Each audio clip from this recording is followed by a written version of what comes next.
এখন একটু দেখব যে এই প্রোডাক্ট লাইফ সাইকেলের সাথে আসলে আমাদের এই ফোরকাস্টিং এর রিলেশনটা কেন এবং কিভাবে।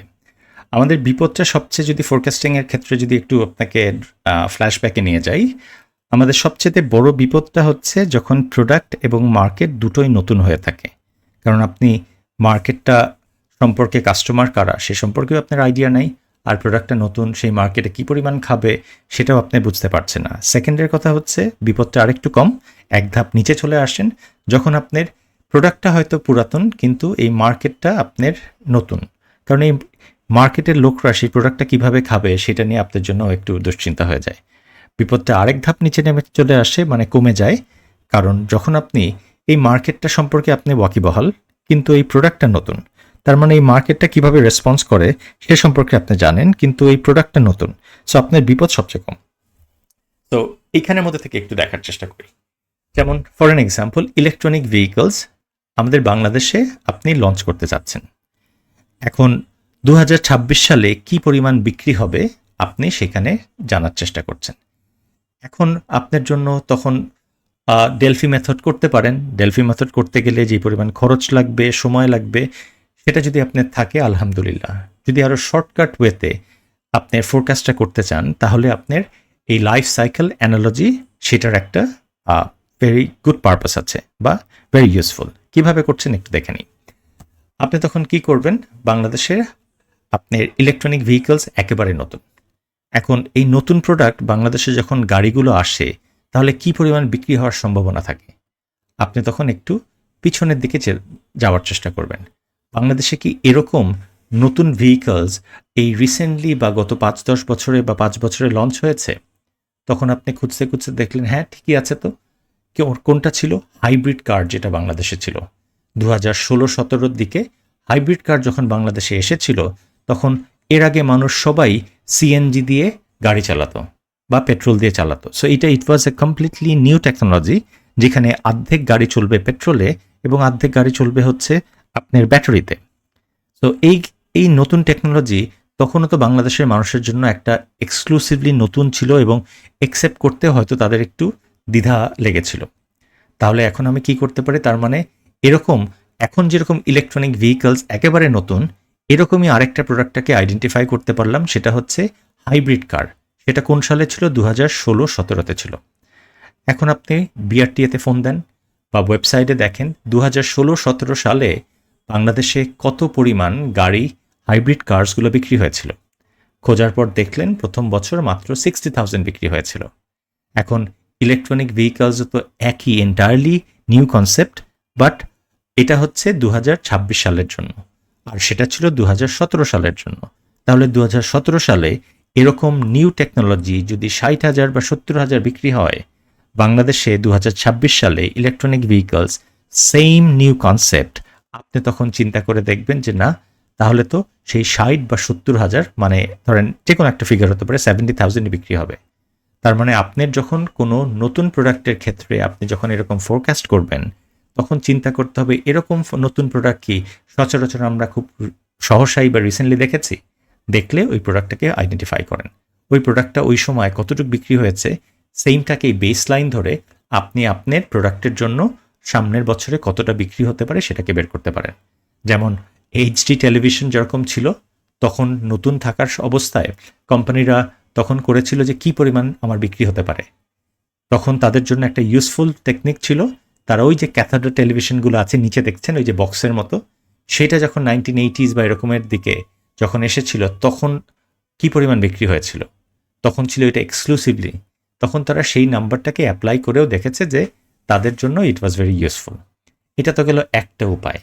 তার মানে আপনি কি করলেন, একটা বাংলাদেশের এরকম নতুন আরেকটা প্রোডাক্ট যেরকম ছিল সেইটাকে পিক করে সেইটাকে আপনার বেস লাইন ধরে আপনি সুন্দর করে ফোরকাস্টটা করে ফেললেন। এখন এরকম যদি কোনো আইটেম বাংলাদেশে না থাকে তখন আপনি কি করবেন? তখন আপনার জন্য আরেকটা ওয়ে আছে। বাংলাদেশের মতো সিমিলার ইকোনমিক কন্ডিশন এরকম দেশগুলোকে খোঁজা লাগবে। এর আগে খুঁজেছিলাম উইদিন বাংলাদেশ, এইবার যাব আউটসাইড বাংলাদেশ, বিকজ এর আগে বাংলাদেশের ভিতরে সেরকম ধরনের কোনো প্রোডাক্ট অ্যাভেলেবল ছিল না। এখন আমি কি করব, এরকম আশেপাশের বেল্টে এরকম কোনো দেশ আছে কিনা, হতে পারে মায়ানমার, হতে পারে পাকিস্তান, নট ইন্ডিয়া, আপনার এরকম টাইপের দেশগুলো আমরা খোঁজার চেষ্টা করব, করে দেখব আমাদের মতো সাদৃশ্য তার ইকোনমিক কন্ডিশনসের পপুলেশন হ্যান ত্যান এরকম আছে কোনটা। ধরেন ফর এন এক্সাম্পল পাকিস্তানকে বের করলাম। পাকিস্তানে কি ওই হাইব্রিড কারটা আপনার চালু, অথবা সরি ইলেকট্রনিক ভেহিকলসটা চালু আছে? অবশ্যই আছে। পাকিস্তানে কতটুকু বিক্রি হয়েছে? গত 1 বছরে পাকিস্তানে 50,000 বিক্রি হয়েছে। তার মানে আমাদের সিমিলার ইকোনমিক স্ট্রাকচারের দেশগুলো সেখানে যেহেতু নতুন অবস্থায় এরকম বিক্রি করতে পেরেছে, আমরা যেহেতু একই এই পিয়ার কান্ট্রি, আমাদেরও একই ধরনের বিক্রি হওয়ার সম্ভাবনা আছে। সো এই 40,000টাকে আপনি এস্টিমেট হিসেবে ধরবেন যে আগামী বছরে আপনার ফোরকাস্টেড অ্যামাউন্ট হচ্ছে 40,000 বিক্রি হওয়ার সম্ভাবনা আছে। সো আপনার অপশনস মূলত আপনি উইদিন দ্য কান্ট্রিতে পিক করবেন যে এরকম কোনো প্রোডাক্ট আছে কিনা যেটা নতুন অবস্থায় ছিল, তার ডেটাটা অ্যাভেলেবল আছে। যদি ডেটা অ্যাভেলেবল থাকে, সুন্দর করে এটার সাথে ওটা রিলেশন করে ওটা যত বিক্রি হয়েছিল হাইব্রিড কার সেমভাবে ধরবেন। এখনও আপনি চিন্তা করতে পারেন যে বাংলাদেশে যদি না থেকে থাকে, then you have to look beyond Bangladesh, then looking for a country who have a similar economic structures and everything, আমাদের ডেমোগ্রাফি একই রকম আছে, সেইগুলো বের করে তখন তাদের সাথে একটা সাদৃশ্য আনার চেষ্টা করবেন। তাদের কতটুকু প্রোডাক্ট বিক্রি হয়েছে তার এস্টিমেট নিয়ে আপনি করতে পারেন। আরেকটা ওয়ে যেটা আছে, যেটা হচ্ছে ডেলফি মেথডের মতোই বেশ এক্সপেন্সিভ, সেটা হচ্ছে মার্কেট রিসার্চের কথা বলা হচ্ছে।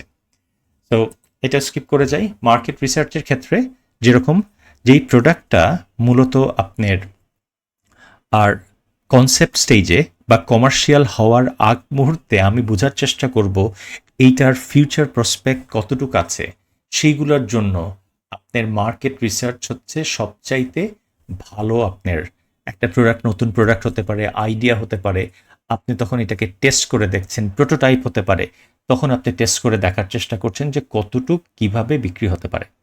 বাংলাদেশের স্টারলিংকের আপনারা দেখেছেন, ওই দিন একটা ভিডিও দেখলাম, অস্ট্রেলিয়া থেকে স্টারলিংকের একটা নিয়ে এসেছে, আনার পর তার কস্টিংটা বেসিক্যালি পড়ছে 43,000 টাকা ডিভাইসটার খরচ।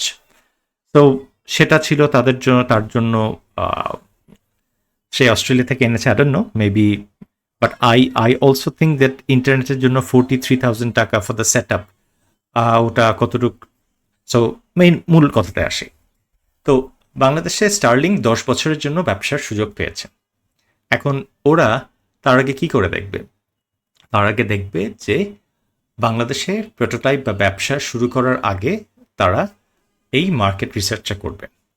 এখন ওদের টার্গেটটা কিন্তু বেসিক্যালি, ধরেন যেমন বার্গার কিংয়ের কথা বলেন, বার্গার কিং ফার্স্টে লঞ্চ করেছিল কোথায়?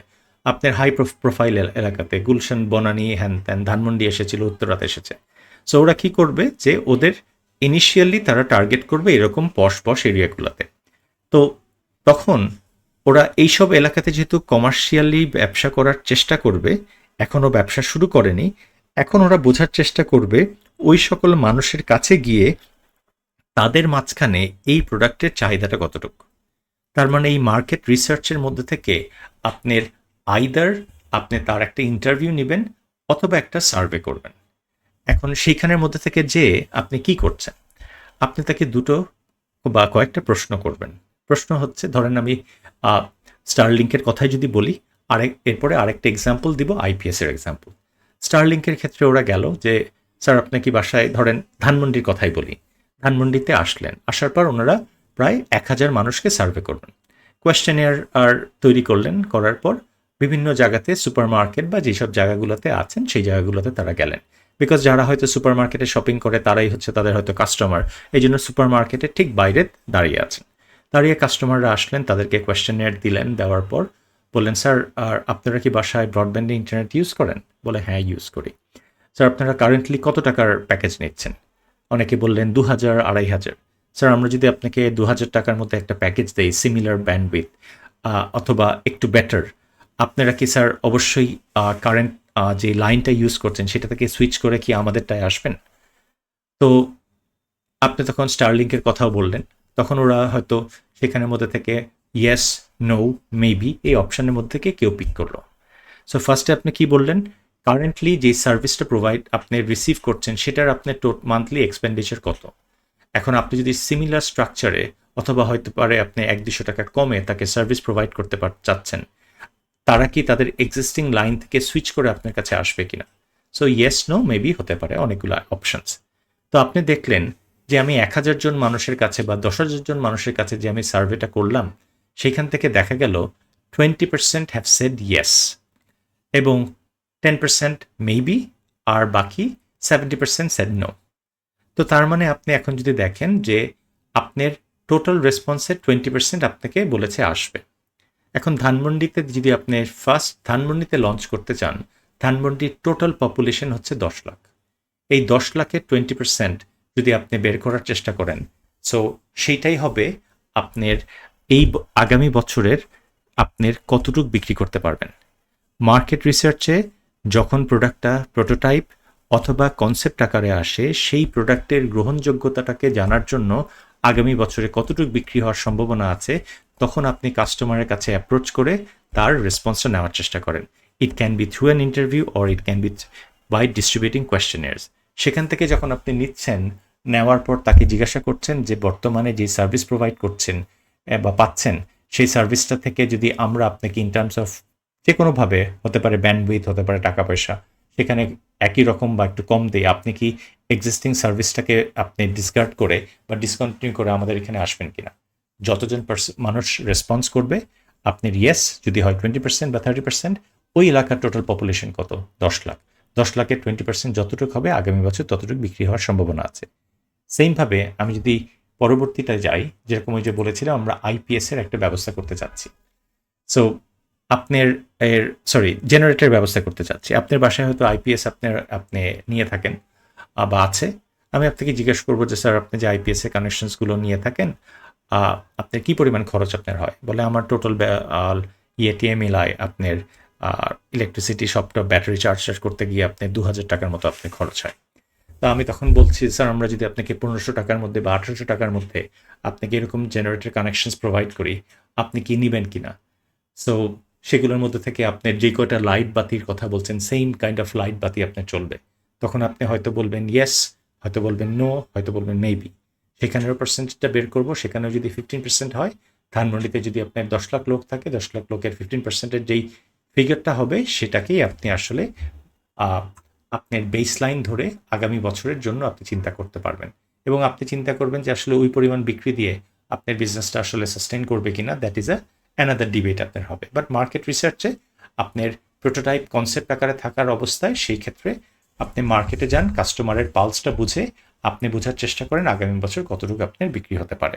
দিট ইজ অলসো এক্সপেন্সিভ, কারণ মার্কেট রিসার্চটা আসলে আপনার আর খরচ আছে, পিপলকে এঙ্গেজ করা লাগে, মানুষগুলোকে রেসপন্স করার জন্য আপনার একটা ইনসেন্টিভ দেওয়া লাগে, কারণ রিসার্চে কেউ ইনসেন্টিভ ছাড়া আসলে রেসপন্স করে না। লাস্ট যেটা আপনার কোয়ালিটেটিভের অপশনসটা আছে, সেটা হচ্ছে আপনার এর মার্কেট রিসার্চ দেখেছি, সেটা হচ্ছে প্যানেল ফোরকাস্ট। প্যানেলটা যেরকম মানে হচ্ছে একটা গ্রুপ সেট করছেন। এটা ইউজুয়ালি কোম্পানির মধ্যেই আপনার এর ভিতরের মধ্যেই কাজ ইন্টারনালি হয়ে থাকে। যেমন আপনি ধরেন ফর এন এক্সাম্পল, আপনারা অনেকে দেখবেন সেলস টিমের মিটিং হচ্ছে কক্সবাজার, বিভিন্ন জায়গাতে, বাংলাদেশের বিভিন্ন প্রান্তে মিটিংটা হচ্ছে।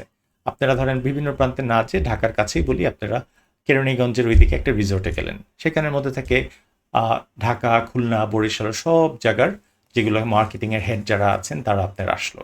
সো সেলস অ্যান্ড মার্কেটিংয়ের লোকজন এসে টেসে তারা সবাই বসলো, হেড আছেন, তারপরে ম্যানেজার আছেন, এবং আপনাদের এক্সিকিউটিভ মিলাই টিলে আপনারা 100-200 বা 150 জন মানুষ বসলেন। এখন সেই জায়গাতে সবার জন্য ইটস এন ওপেন ফ্লোর, সবাই তার এলাকার, আর ধরেন খুলনা ডিভিশনের, খুলনার টিম আছে 20 জন, সেই জন্য তারা বলবে যে আচ্ছা খুলনাতে আপনারা কি পরিমাণ সেলস এক্সপেক্ট করতে পারেন। রাজশাহীর লোক বললেন, বরিশালের বিভিন্ন ডিস্ট্রিক্টের লোকগুলো বা ডিভিশনসের লোকগুলো তারা তাদের কথা বলল। সো বলার পর এটার যেহেতু সবার কালেকটিভ একটা ওপিনিয়ন হয়, সেই ক্ষেত্রে এটার আর এস্টিমেশনটা ভালো হওয়ার সম্ভাবনা থাকার কথা। কিন্তু এখানে একটা বিরাট ইফ বাটন ইফ আছে। সেটা ক্ষেত্রে কি বলা হয় যে এটা একটা ওপেন ফ্লোর থাকে বলে সবাই আসলে পার্টিসিপেট করতে পারে। বাজারের মধ্যে আপনার সেলসের লোকরা একেবারে মার্কেটে কাস্টমারদের সাথে লেগে থাকে বলে মার্কেটের পালসটা তাদের জন্য বোঝাটা মাছ ইজিয়ার। কিন্তু সমস্যাটা হচ্ছে যখন টপ লেভেল ম্যানেজমেন্টের আপনার খুলনা ডিভিশনের হেড যখন বলল যে স্যার আমরা আগামী বছর আমরা খুলনাতে 3 লাখ বিক্রি করতে পারবো, কিন্তু মার্কেটের যে সেলসের লোকগুলো ও সেলস রিপ্রেজেন্টেটিভ একেবারে 24 ঘন্টা মাঠে থাকছে, বলছে স্যার সামনের বছর কোনোভাবেই 2 লাখের বেশি বিক্রি করতে পারবো না, কারণ আপনার নতুন আরও 2-3টা কম্পিটিটর আসছে। বাট এইটা আপনি আপনার বসের মুখের উপর বলবেন কিভাবে? সেখানে যদি ওপেন ফ্লোর দেওয়া হয় সেই ক্ষেত্রে সার্টেনলি আসলে সবার আর ওপিনিয়নটাকে ইনভাইট করা হয়। আমাদের মতো ছোট ছোট ডেভেলপিং কান্ট্রিতে বস বললে তার উপরে তো কোনো কিছু বলার সম্ভবই না।